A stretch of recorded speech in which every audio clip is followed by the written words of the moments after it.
जोगियां सत सबद लोभे वाहु जोगियां सत सबद लोभे वा भजो देव शिर देवा जोगियां सत सबद लोभे वाहु जोगियां सत सबद लोभे वा सुख देव साके ताजुग माई जनमत छाड़ सब दिया सुख देव साके ताजुग माही जनमत छाड़ सब दिया जे या मुगत त्याग में होती जनक गरु क्यों किया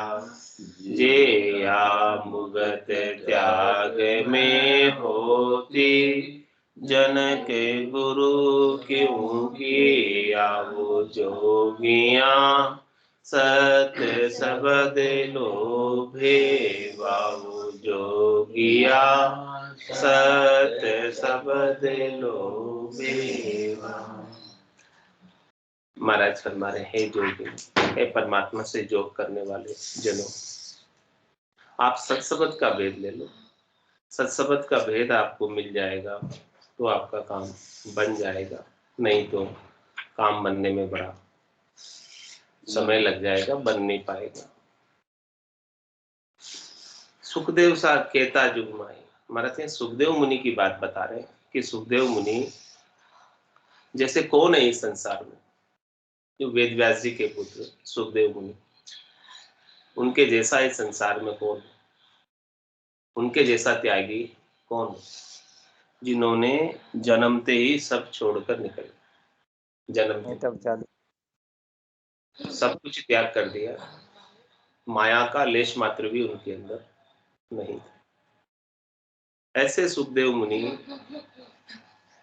इस संसार के अंदर माया का उनको थोड़ा सा भी प्रवेश नहीं।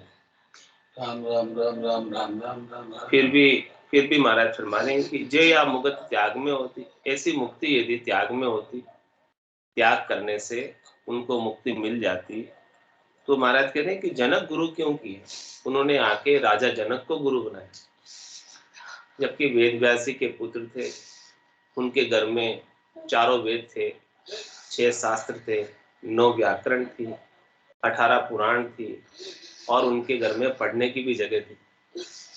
इतनी सारी सब चीजें होने के बाद भी, और जब वेद व्यास जी का विमान बैकुंठ में जाकर अटक गया, तब उन्होंने वेद व्यास जी से पूछा सुखदेव मुनि ने कि मुझे तो आगे जाना है, परम पद में जाना है। तो वेद व्यास जी ने बोला कि देखो हमारे पास तो यहाँ तक का ही है,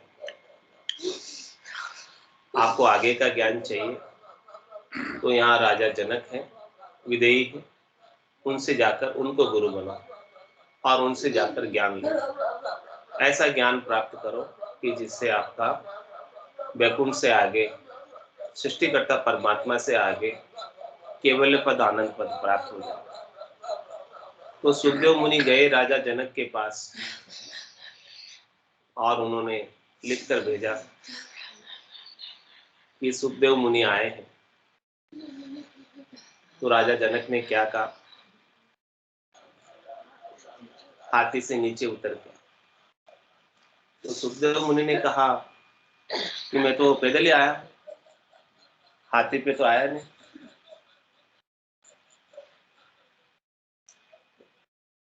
फिर उन्होंने लिख के भेजा सुखा आया ज्ञान। तब बोले आओ अंदर पधारो। और फिर अंदर आने के बाद भी ज्ञान की पात्रता के लिए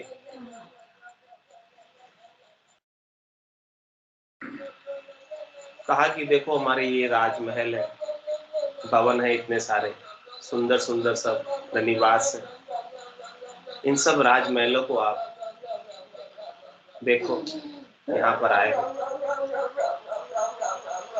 लेकिन आपके सिर के ऊपर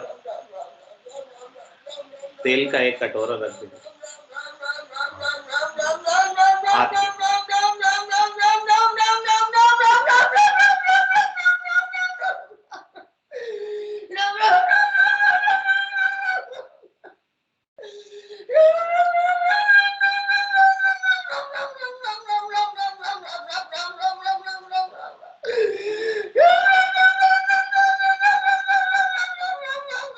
इसमें से एक भी बूंद तेल की नीचे नहीं गिरनी चाहिए। तो वो रख दिया उनके हाथ में और पूरे भवन का भ्रमण करने, पूरे राज्य का भ्रमण करने निकले। तो वो भवन का भ्रमण करके आ गए और उनको बोला कि आप देख के आए? बोला सब देख के आए। क्या देखा है? बोले हमारा ध्यान तो केवल तेल के वो नीचे नहीं गिरना चाहिए। तो परीक्षा हो गई कि ये एकाग्र चित्त है इनका, और अपने सारे अहंकार को उतार के आया।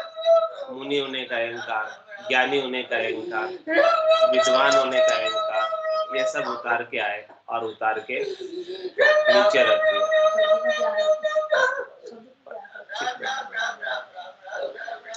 तो ये सब चीजें राजा जनक ने परीक्षा कर ली और फिर उनको यही ज्ञान दिया, सत्सबद। और ये सत्सबद का ज्ञान प्राप्त करके सुखदेव मुनि परम पद को प्राप्त हुए और यही ज्ञान उन्होंने राजा परीक्षित को दिया। और राजा जनक के पास ये ज्ञान, ऋषभदेव स्वामी के 100 पुत्र हुए थे, उनमें से 9 पुत्र 9 जोगेश्वर हुए। उन जोगेश्वरों से ये ज्ञान है और उन्होंने सुखदेव मुनि को दिया और सुखदेव मुनि ने इस संसार के अंदर इस ज्ञान को फैलाया, प्रचारित किया, प्रसारित किया। तो ऐसा सत्सबद का भेद लेने की बात कह रहे महाराज कि जोगियां सत सबद लोभे वावो जोगियां सत सबद लोभे वा भजो शिर देवा वो जोगियां सत सबद लोभे वा सुख देव साके ताजुग माई जन्मत छाड़ सब दिया। सुख देव साके ताजुग माई जन्मत छाड़ सब दिया। जे आमुगत त्याग में होती जनक गुरु क्यों किया। बताओ, ये त्याग करने से भी मुक्ति हो जाती तो क्या आवश्यकता थी राजा जनक को आकर गुरु बनाने की, उनसे ज्ञान धारण करने की, सुखदेव मुनि जैसे। तो महाराज हमारे केवल त्याग करने से मुक्ति नहीं होता। त्यागन किया रहे शिर बदलो, जन्म दूसरों लूटे। परमात्मा ने आपको जिस जगह भेजा है वहां आपको अपने कर्तव्य कर्मों का निर्वाह करना। जिस घर में भेजा है, जिस स्थान पर भेजा है, जो सहयोगी संबंध आपको मिला है, उस सब सहयोगी संबंध को आपको निर्वाह करना है। आपको सबको सुख पहुंचाते हुए किसी से सुख की आशा नहीं रखनी। इस संसार में आप आए हो तो देव ऋण, ऋषि ऋण, पितृ ऋण, इन सब ऋणों को चुकाते हुए, इन सब कर्तव्य कर्मों का निर्वाह करते हुए अपने को, अपनी आत्मा का कल्याण करें। तो महाराज कह रहे हैं कि कोई काम आपको छोड़ना नहीं, काम सब कुछ करो लेकिन निष्काम भाव से, सकामता से करनी करे, निक्रम रहे, ऐसी युक्ति लखाए, सदा विलास, त्रास नहीं मन में, भोग में जोग में। करनी सब प्रकार की कर्तव्य कर्मों की करनी,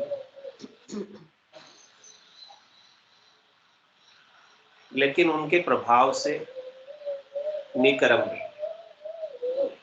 करनी और क्रिया का जो प्रभाव है, जो कभी सुख उत्पन्न करता है, कभी दुख उत्पन्न करता है, तो आपका अधिकार, आपका कर्तव्य इतना ही है कि आप अपना बेस्ट कर सकें, जो आपसे बन पड़े अच्छे से अच्छा करें।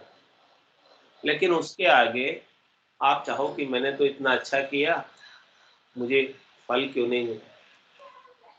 तो फल देने का अधिकार तो आपके पास नहीं है। फल प्राप्त करने का अधिकार आपके पास है। फल देने का अधिकार किसके हाथ में? परमात्मा के हाथ में। फल देने वाले तो हैं।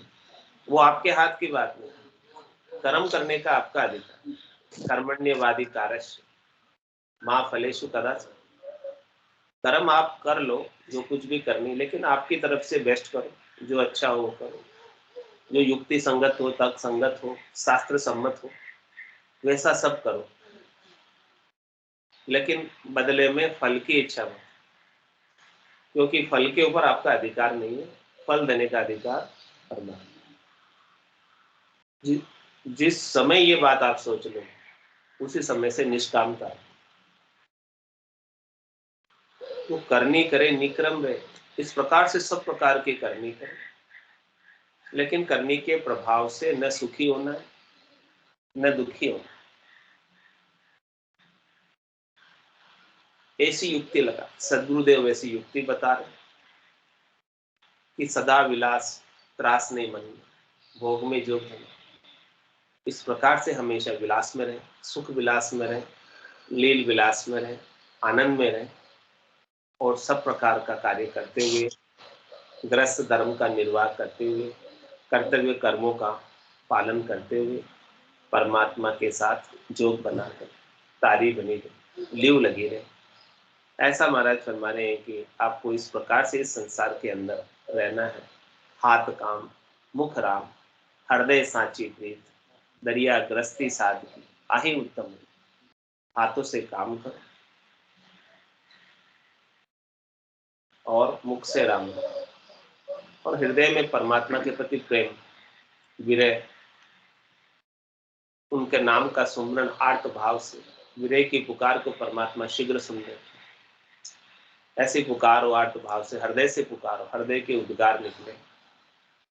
इस प्रकार से व्याकुल होकर परमात्मा को पुकारो कि परमात्मा तुरंत सुनकर प्रकट हो जाए।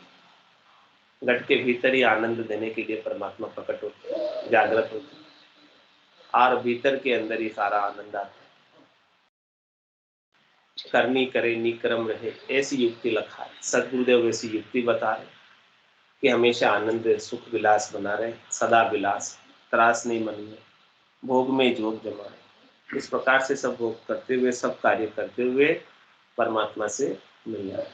तो महाराज फरमा रहे, जोगिया सत सबद लोभे भावो, जोगिया सत सबद लोभे वा, भजो देव शिर देवा वो जोगिया सत सबद लोभे वा। और ये निष्कामता भी सत शब्द के माध्यम से है, क्योंकि सत्शब्द ऐसा है जिसमें कोई करनी नहीं है, क्रिया नहीं है। तो करनी क्रिया नहीं होने की वजह से इसमें कर्तृत्व अभिमान नहीं आता है कि मैं कर रहा हूं। सो करो सो राम जी, मैं तो करता नहीं, राम चरणों मैं करूं बड़ी चूक हूं। जो कुछ भी कर रहे हो हे राम जी आप ही कर रहे हो, मैं नहीं कर रहा हूं।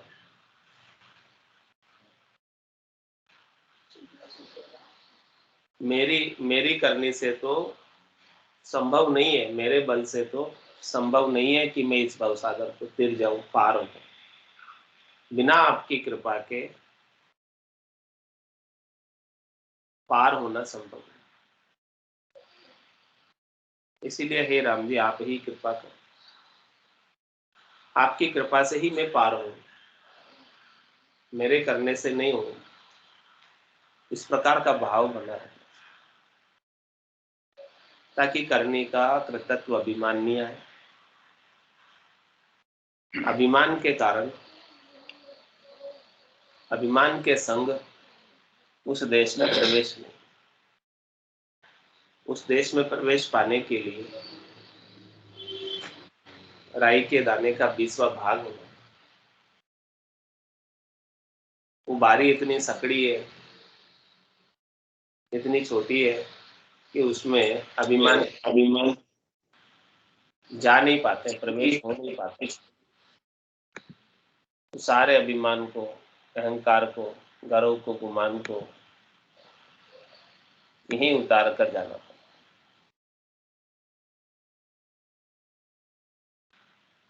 संसार में 3 प्रकार के त्याग वैराग होते हैं। एक तो तिबर वैराग, एक मद वैराग होता है, और तीसरा ज्ञान वैराग। तिबर वैराग तो मशाण्या वैराग की तरह कभी आ जाता है तीव्रता के साथ और वापस चला। मद वैराग के अंदर शरीर से वैराग ले लेते, घर गृहस्थी को छोड़कर वन में चले जाते, वो मद वैराग हो गया।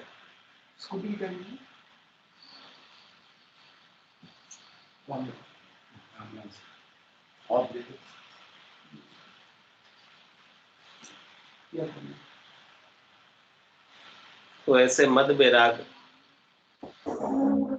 महाराज फरमा रहे काम बनता नहीं, उसमें बैरागी होने का मद आ जाता है, अहंकार आ जाता है, गर्व आ जाता है कि हम बैरागी हैं। ग्रस्त से पूछे, तो उस अहंकार की वजह से, ऊंचे होने का अहंकार की वजह से पहुंच नहीं पाते। और बैराग ही दिलाना है उस आत्मा को दिलाना। शरीर से बैराग लेके त्याग करके शरीर से कहाँ जाओ? रहना तो आपको इसी धरती पर ही पड़ेगा। चाहे घर को छोड़ के वन में चले जाओ, तो क्या वन में माया नहीं? सब जगह माया। तो महाराज हमारे मोक्ष प्राप्ति के अंदर न घर का कारण है, न वन का कारण। कारण है तो क्या है? ज्ञान वैराग का कारण। वैराग लेना है तो ज्ञान से लेना है। आत्मा को वैराग दिलाना, मन को वैराग दिलाना। मन वैरागी, माया त्यागी, शब्द में सूरत समाई। कहत कबीर सुनो भाई साधु, ये गम बिरले का। कबीर साहब ये बात बता रहे हैं कि आपको शरीर से वैराग लेने की आवश्यकता नहीं, भीतर से वैराग लेना। भीतर से वैराग लेने का तात्पर्य संसार के सुखों के प्रति आसक्ति नहीं रहे, भीतर चाहना नहीं रहे, इच्छा नहीं रहे, वासना नहीं रहे, आशा नहीं रहे, तृष्णा नहीं रहे, मनोरथ नहीं रहे, मनोकामना नहीं रहे, संकल्प विकल्प नहीं रहे।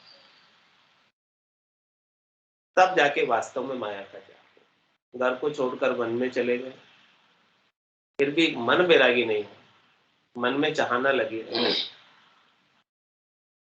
तो भी महाराज फरमाने की वहां भी जो है काम बनने वाला नहीं। और घर में ही रहते हुए मन से वैरागी, मन वैरागी, माया त्याग, मन से माया का त्याग, और शब्द में सूरत से, सुरता शब्द में लगी, शब्द और सुरता का मेल रहे, दुनियात्मक शब्द को सुनती रहे सुरता। कहत कबीर सुनो भाई साधु, ये गम बिरले। ऐसी गम, ऐसी जानकारी बिरलो ही जनों को प्राप्त होती। तो महाराज फरमाने की त्याग करना है तो कौन सा करना है? वैराग धारण करना है तो कौन सा? इस सब प्रकार के राग, सब प्रकार के द्वेष से रहित हो जाए। कबीरा खड़ा बाजार में, मांगे सबकी खेर, ना काहू से दोस्ती, ना काहू से प्रेम। राग द्वेष से अलग हो जाए, तेरी मेरी से अलग हो। ये महाराज फरमाने ज्ञान वैराग के द्वारा संभव। ज्ञान वैराग यू जान, पिंड ब्रह्मण सु न्यारा। श्वासों का नहीं काम, जीव का कौन विचार। सुनत मस्त हो जाए, ब्रह्म आपो चिटकावे। शुभ अशुभ की चाय, निकट नेड़ी नहीं है। सुखराम में ज्ञान वैराग का, ये लक्षण कहूं तो हद बेहद को जीत कर परम पद ले। ज्ञान वैराग्य के माध्यम से ही हद को जीता जाता है, माया को जीता जाता है, ब्रह्म को जीता जाता है, बेहद को जीता जाता है। और हद और बेहद ये पुल है, माया और ब्रह्म का पुल है। इस पुल से आत्मा अलग हो। जब तक पुल में रहती है तब तक तो इसे वापस जन्म और मरण में आना पड़ता है और कुल का सब कार्य करना। जिस दिन ये कुल से अलग हो जाएगी, माया और ब्रह्म के कुल से आत्मा, उस दिन फिर ये हमेशा हमेशा के लिए गुरुपद देश की वासी बैरागी हो जाएगी, वास्तविक बैरागी हो। और वास्तविक बैरागी सत्सबद्ध, जिसको ऐसा सत्सबद्ध प्राप्त हुआ है वही आत्मा बैरागी हो सकती है ज्ञान के द्वारा। और पिंड ब्रह्मांड से न्यारा करने वाला भी सत्सबद्ध। स्थूल शरीर, सूक्ष्म शरीर, कारण शरीर, महाकारण शरीर, इन सब से सुख लेने की इच्छा को छुड़ाने वाला सत्सबद्ध। पिंड और ब्रह्मांड से न्यारा करने वाला सत्सबद्ध। श्वासों से अलग है ये सब, श्वासों में लेने में नहीं आता, श्वासों के द्वारा बोलने में नहीं आता, मुखारबिंद से बोलकर उच्चारण नहीं कर सकते। और इसके ध्वन्यात्मक शब्द की धुनी को सुन के मस्त हो जाते हैं, आनंदित रहते हैं, प्रफुल्ल रहते हैं, मगन रहते हैं। और अपने आप का जितना भी आपा है, तरह गुमान है, उसको सबको छिटका देते। और फिर सुबह सुबह की चाय, चाहना कुछ नहीं रहता, वासना कुछ नहीं रह जाती, इच्छा कुछ नहीं रह जाती। अशुभ तो करता ही नहीं है, सुख की इच्छा भी नहीं, पास भी नहीं आती। ऐसा महाराज फरमा रहे हैं कि ज्ञान के द्वारा वैराग जिसको प्राप्त हो गया वही परम पद का वासी होता है। जोगियां सत सबद लोभे वाऊ, जोगियां सत सबद लोभे वा, भजो देव शिर देवा वो जोगियां सत सबद लोभे वावो जोगियां सत सबद लोभे वा। पांडव पांच छठा नारायण सरस साध जन कवाया। पांडव पांच छठा नारायण सरस साध जन कवाया। जे या मुगत सत में होती, बाल्मीत क्यों लाया। जे या मुगत सत में होती, बाल्मीत क्यों लाया। वो जोगियां सत सबद लोभे वावो जोगियां सत सबद लोभे वा। महाराज बात बता रहे हैं 5 पांडव और भगवान श्री कृष्ण छठे नारायण। ये बहुत अच्छे साधु थे पांचों पांडव, सत्य के मार्ग पर चलने वाले। धर्मराज युधिष्ठिर हमेशा सत्य भाषण करते थे, सत्य पर चलते थे, नीति से चलने वाले बहुत अच्छे साधु कहलाए। और इन्होंने अश्वमेघ यज्ञ किया, उसके अंदर उसकी पूर्णता पांचजन्य शंख के बजने पर होती।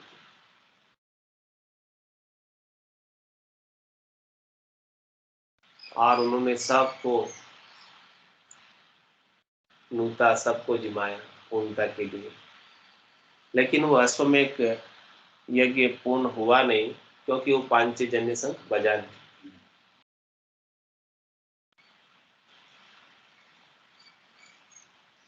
फिर पूछा कि क्या कमी रह गई, क्या बात रह गई। क्यों पांचजन्य शंख नहीं बजा। तो बताया कि यहाँ गांव के बाहर कुटिया के अंदर वाल्मीकि नाम का लेवारी है, संत है, साधना करने वाला जो है, वो जाति का सरगरा है। उनका शरीर निम्न जाति का है, लेकिन वो नाम का लेवारी है, भगवान के नाम का सतत रूप से सिमरन करता है, राम जी के नाम का अखंडित रूप से सिमरन करता है। उनको लाकर, उनको बुलाकर तुम्हें, तो फिर उनको जिमाने के लिए बुलाने गए। तब गए, तब उन्होंने बोला कि मैं ऐसे तो जिमने नहीं जाऊं, आप मुझे 100 अश्वमेध यज्ञों का फल दो तो मैं जिम। तो कहा कि भाई हमारे तो एक अश्वमेध के यज्ञ ही पूरा नहीं हो रहा है, आपको 100 अश्वमेध के यज्ञों का फल कहाँ से दे।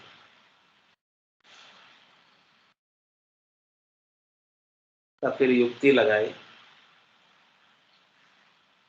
कि साधु दर्शन जावता पेंड पेंड यो फलो, हम आपके दर्शन के लिए आए हैं, आपको निमंत्रण देने के लिए आए हैं, आपको बुलाने के लिए आए हैं। और एक एक पावंडा जब हमने आपकी तरफ बढ़ाया, नाम के लेवारी संतों की तरफ, तो एक एक पावंडे में एक एक अश्वमेध यज्ञ का फल प्राप्त होता है। तो देखो हम इतनी दूर से आपके यहाँ हमारे चल के आए, तो हमने आपकी तरफ एक एक पांव बढ़ाया, तो एक एक अश्वमेध यज्ञ का फल प्राप्त हो गया। ये लो और पधारो, हम चल के आए इतनी दूर से। तो फिर बोले चलो चल, आ गए। अब आ गए तो उनको भोजन प्रसाद 56 भोग जो तैयार थे, वो सब 56 भोग का प्रसाद उनके सामने परोसा गया। लेकिन उनके तो स्वादों से कोई लेना देना नहीं था। 56 भोग में 56 प्रकार की सब तरह की मिठाइयाँ, व्यंजन, अनेक प्रकार की नमकीनें, अनेक चीजें, अनेक प्रकार की सब्जियां, सब चीजें, अनेक पकवान थे।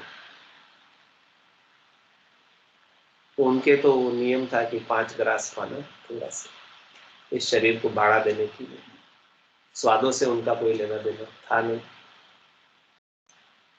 तो उन्होंने जो 56 भोग की थाली थी सबको मिक्स किया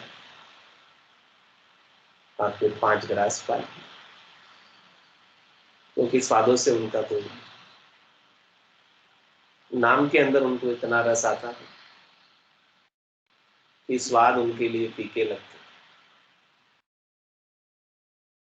तो फिर द्रौपदी के मन में ऐसा भाव आ गया कि ये है तो जात का सरगरा, तो इसने, हमने तो इतनी मेहनत से 56 भोग स्वादिष्ट पकवान, स्वादिष्ट मिठाइयाँ और सब चीजें बनाई इतनी, और इन्होंने ऐसे ही सब किसी की वैल्यू नहीं की, ऐसे ही सारा मिक्स करके पा गए, मिक्स करके भोजन प्रसाद ऐसे ही पा गए। तो फिर वो उनके भोजन प्रसाद पाने के बाद पांचजन्य शंख बजा तो सही, लेकिन गुर गुर करके रह गई थोड़ा सा। फिर बोले कि क्या बात हुई, क्यों नहीं बजा ये शंख पूरा अच्छी तरह से। तो फिर द्रौपदी ने कहा कि मेरे मन में दुर्भावना आ गई थी ऐसे संतों को जमाते हुए कि है ये जाति के सरगरे, इनके घर में ऐसे ही होगा आचार विचार। तो उन्होंने सब मिक्स करके पा लिए। तो फिर उनको फिर से भोजन प्रसाद बनाया गया और फिर से जो है बड़े श्रद्धा के भाव के साथ, आदर के भाव के साथ संतों को पवाया गया, जिमाया गया उनको, तब फिर पांचजन्य शंख बजा अच्छे तरह से। तो महाराज ये बात, ये कथा सुनाकर क्या सिद्ध करना चाहते हैं, क्या प्रूव करना चाहते हैं कि देखो सत्य के मार्ग पर चलने वाले 5 पांडव थे और छठे नारायण नहीं भगवान श्री कृष्ण थे, फिर भी वो पांचजन्य शंख क्यों नहीं बजे? तो इससे सिद्ध होता है कि नाम के लेवारी संत और नाम का महत्व कितना है, राम जी के नाम के सुमरण का।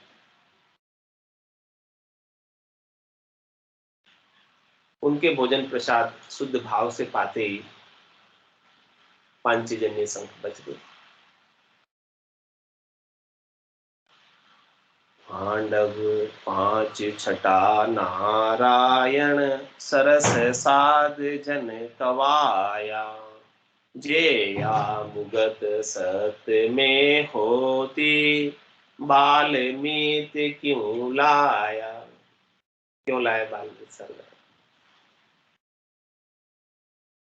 ऐसी बात महाराज खास बता रहे। जोगिया सत सबद लोभे वावो, जोगिया सत सबद लोभे वा, भजो देव शिर देवावो, जोगिया सत सबद लोभे वा। बोलो राम सद्गुरु देव जी महाराज ने धन्य हो, धन्य हो। परम दयाल सद्गुरु सुखराम जी महाराज ने धन्य हो, धन्य हो।